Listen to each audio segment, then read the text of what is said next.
Chowdharys what is this Chowdharys? అసలు చౌదరీ ఫీలింగ్తో ఆ రామోజీ గాడు అండ్ ఆల్సో ఈ బొల్లిబాబు గాడు, ఆ తర్వాత ఆ స్నో బాబు గాడు, లేకపోతే ఇంకొక బాబు చచ్చిపోతారేంట్రా? ఇంత గజ్జి ఏంట్రా? ఇంత కులగజ్జి ఏంటి? నాకు అర్థం కావట్లేదు. ఇంత కులగజ్జితో మీరు మీరు మీరు మీరు కలిసి ఇలాంటి అంటే రాజకీయాల్లో ఉండి భయం లేకోకుండా అసలు డ్రగ్స్ ఎలా సప్లై చేద్దాం అనుకుంటున్నారు?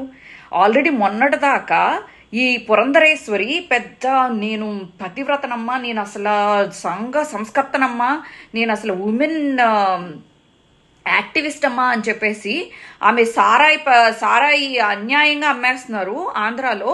వామ్మో వామ్మో వామ్మో అని చెప్పేసి గుండెలు ఇంత చేసుకుని మొత్తం పుర్రుమని పారుకుంటా ఆంధ్ర రోడ్ల మీద ఇదేంటి మద్యం అమ్మకాలు అలా చేస్తున్నారు ఇలా చేస్తున్నారు అని చెప్పేసి బుర్ర కొట్టుకుని ఇంత ఓవర్ యాక్టింగ్ చేసి ఎన్టీఆర్ గారిని కూడా క్రాస్ చేసి యాక్టింగ్ చేసేసి ఈరోజు తీరా చూస్తే డ్రగ్స్ అమ్మే వాళ్ళతో సత్సంబంధాలు కరెక్ట్ డైరెక్ట్ కంపెనీలతో పెట్టుబడుల్లో మీకంటూ కొన్ని వాటాలు ఉన్నాయంట, సత్సంబంధాలు ఉన్నాయంట, అసలు బీరకాయ చుట్టరికం ఉందంట. ఇన్ని రకాలుగా మీరు అంటే చీకటి కోణాలు చీకటి భాగవతాలు ఇన్ని పెట్టుకుని ఆంధ్ర జనాల ముందుకు వచ్చి ఎంత యాక్టింగ్ చేసావు పుర్రు ఆంటీ.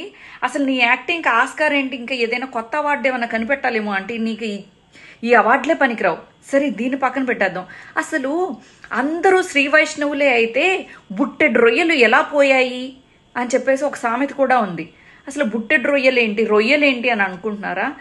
ఆక్వా కంపెనీ అనే పేరు పెట్టుకుని వీళ్ళు అసలు డ్రగ్స్ వ్యాపారం అంటే ఇప్పుడు మరి మొన్నటి దాకా విద్యార్థులు ఏమైపోతున్నారు? అసలు డ్రగ్స్ ఎక్కడి నుంచి వస్తున్నాయి?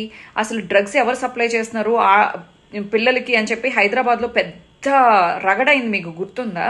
అంటే దీని వెనకాల ఈ చౌదరీస్ హస్తం ఉన్నట్టుంది. నాకు తెలియట్లేదు. నేను అందరు చౌదరీస్ని అనట్లేదు. ఈ పర్టికులర్ కూనం కోటయ్య చౌదరి అండ్ వీరభద్రరావు చౌదరి వీళ్ళ గురించి మాట్లాడుతున్నాను. వీళ్ళందరూ పురంధరేశ్వరి ఆంటీకి బాగా క్లోజ్ అంట. అదే వాళ్ళ పిల్లోడికి ప్రసాదరావు అని చెప్పేసి వారొక రిలేటివ్ ఉన్నారంట. వీళ్ళందరూ చుట్టాలంట.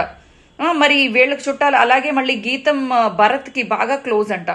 అమ్మ బాబోయ్, మీరందరూ అసలు మామూలోళ్ళు కాదు బాబోయ్. అసలు ఎన్టీఆర్ గారే యాక్టర్ అనుకుంటే అంతకు మించిన యాక్టర్స్ మీరు అసలు బయటకు వచ్చి మైకుల మీద ఊదే అసలు ఆ ప్రవచనాలకు అయితే వామ్మో వీళ్ళంత పతివ్రతలో అని భయపడే అంత బాగా ప్రవచనాలు ఇస్తారు.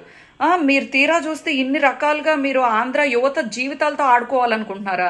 అది కాకోకుండా అసలు జగనన్న మీద మొత్తం ఈ తలంటంతా ఆయనకి రాసేద్దాం, ఇదంతా ఆయనకి చేసేసి క్షవరం చేసేద్దాం అని చెప్పి ప్లాన్ వేశారు కదరా మీరు, రామోజీరావు మళ్ళీనేమో మీరందరూ.